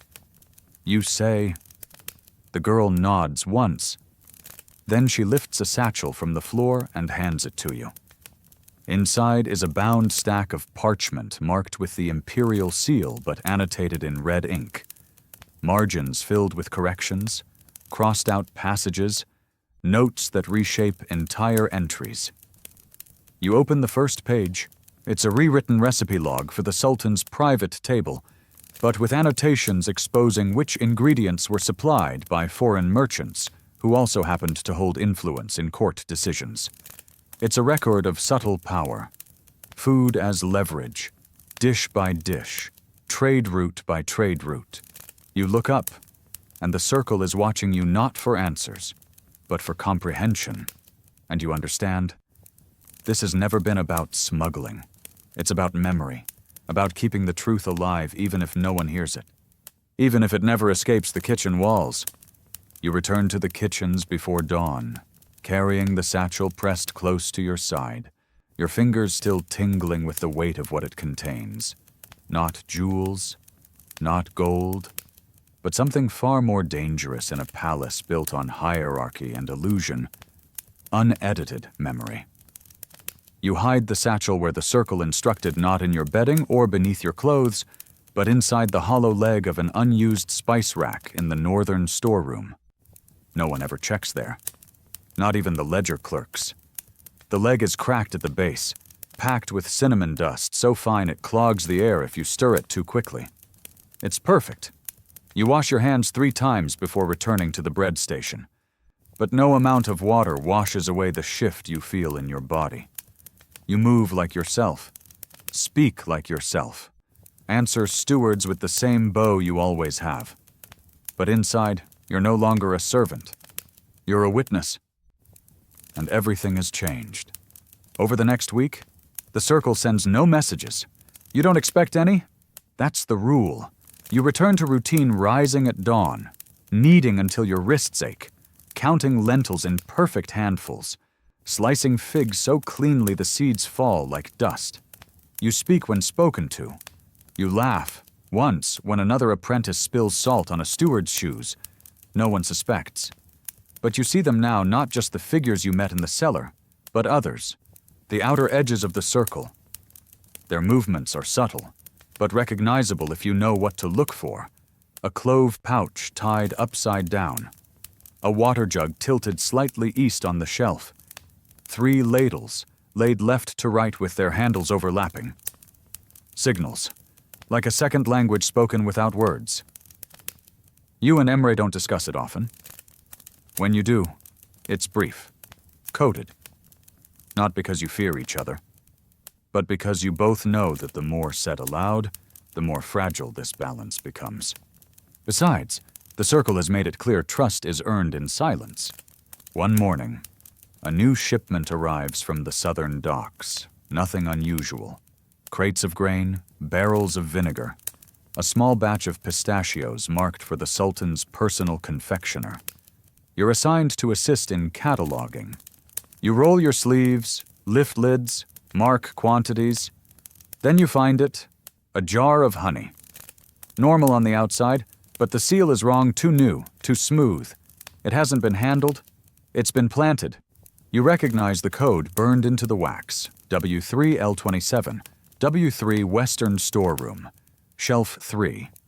L27, Ledger Entry 27. A signal. You wait until evening. When the kitchen quiets and the storeroom is empty, you retrieve the jar.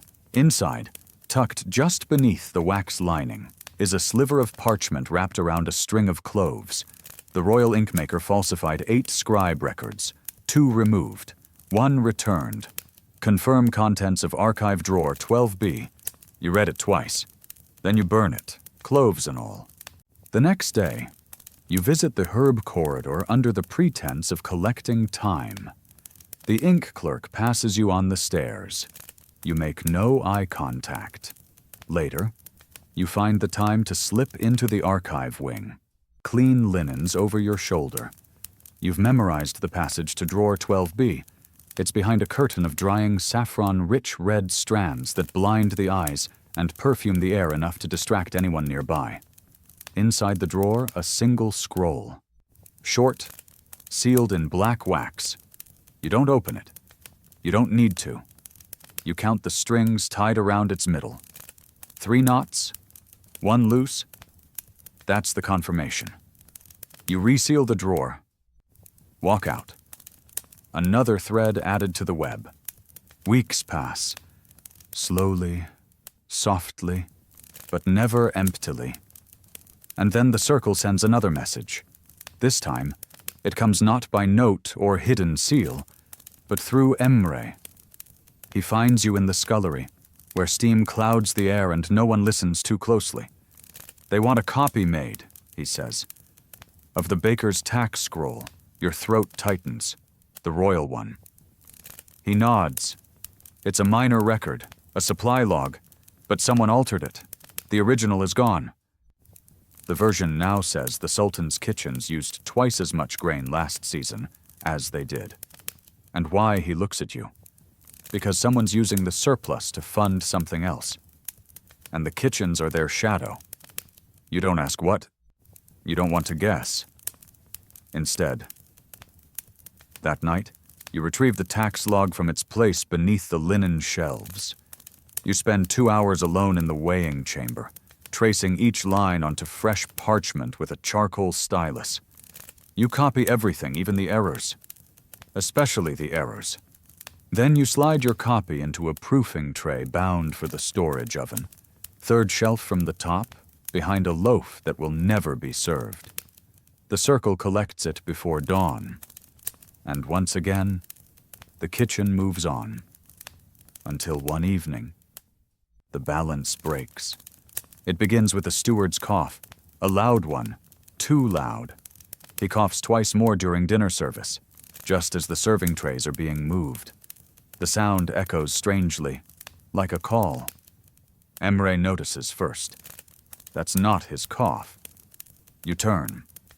Something shifts in the room, a pause between ladle strokes, a missed command, a tray delivered 2 steps early, then movement.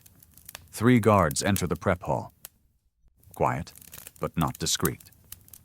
They ask for a name, not yours, Emre's.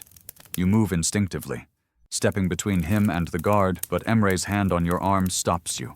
I'll go, he says. It's better that way. They lead him out. No shackles, no shouting, just a silent departure, like so many others before. But this one is different, because you know where he's going, and you know you're next. That night, a circle courier visits your cot. She's no older than 12, dressed like any other flower runner, but in her palm is a scrap of dried pear with a number carved into it. 16. You nod. The 16th chamber. You dress silently. Leave before curfew. Duck through the western garden past the koi pool and behind the lime kiln. You reach the 16th chamber, a storage vault rarely used since the winter floods 2 years ago. Inside, Emre waits. Alive, safe, changed. They're moving everything, he says. The archive's being dismantled, for now. Why too much visibility? Too many questions? You nod, and us. They offered us a choice. You already know what he means. Leave the kitchens, or stay and vanish more thoroughly than any punishment ever could. Historians still argue, Emre says quietly. Whether the truth survives if no one speaks it aloud. You stare at him and say, it only has to survive long enough to be found again. He smiles. Not for joy, but for understanding. By morning, the kitchens know. They don't say it, of course. No one speaks Emre's name. No one asks where he went, or why his mat is empty, or why the apron he always folded in the same precise square is now gone. But they know, and they know that you know. You keep your eyes low and your hands moving. The dough is heavier today, the flour slightly damp from the night's humidity, but your fingers work with practiced rhythm. You shape loaves with the same patience as ever. You nod when the steward passes. You accept the ladle. You check the firewood. You clean the basin. But inside, everything is quiet. Too quiet. You miss Emre's voice, that dry humor. That way he asked questions without needing answers. You miss the feeling that someone else saw the invisible world the same way you did. Still, the circle has not gone dark. 2 days after Emre's disappearance, a small fig appears on your chopping board. It's not fresh.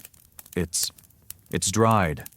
Torn slightly at the stem, a tiny cut in the skin shaped like a downward-pointing triangle. You know what it means? Relocation. The circle isn't gone. It's shifting, retreating into deeper corridors, older tunnels, safer ledgers.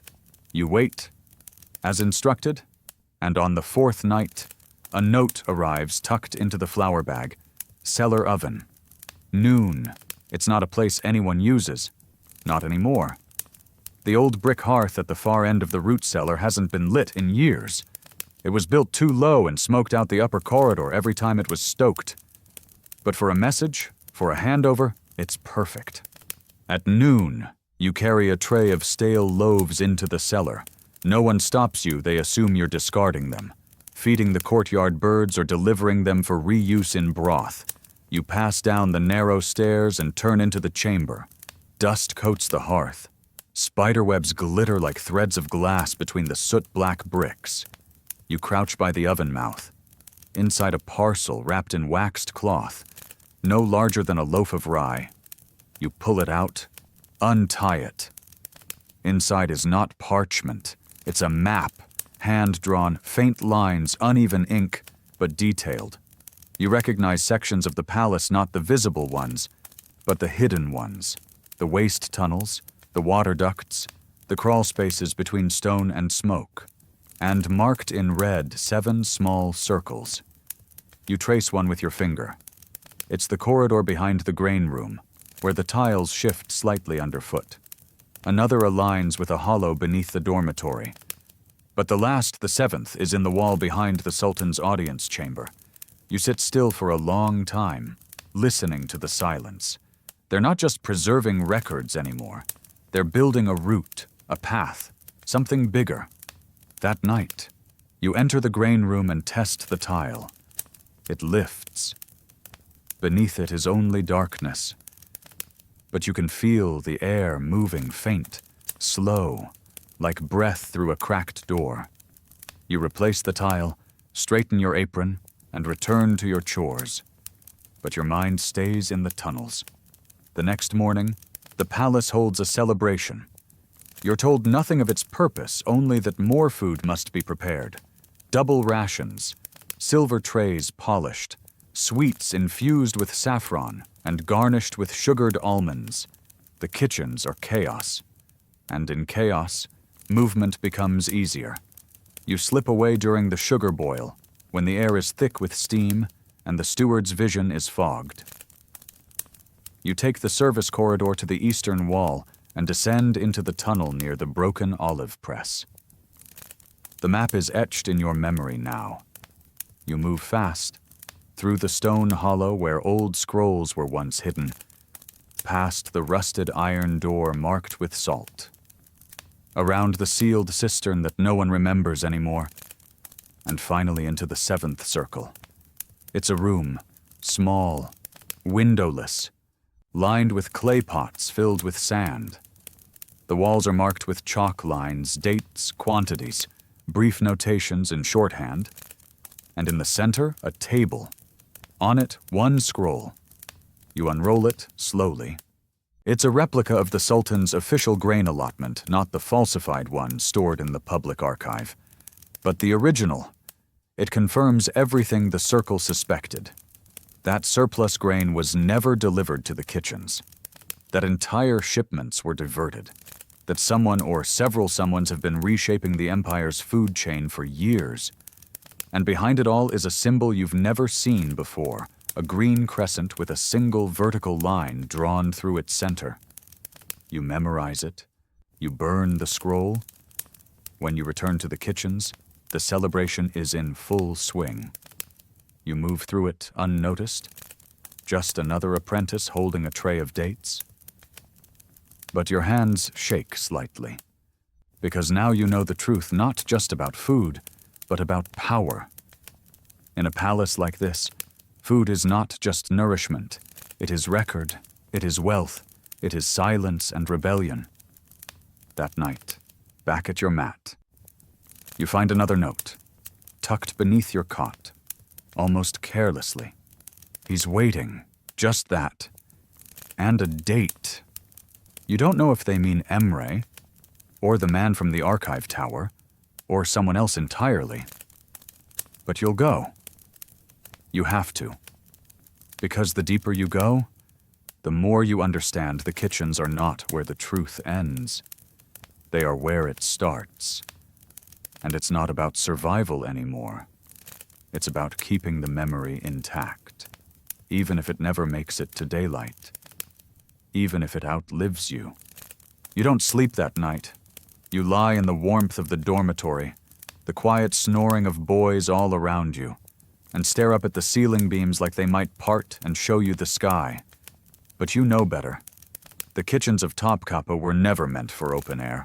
You keep rereading the note in your mind. He's waiting.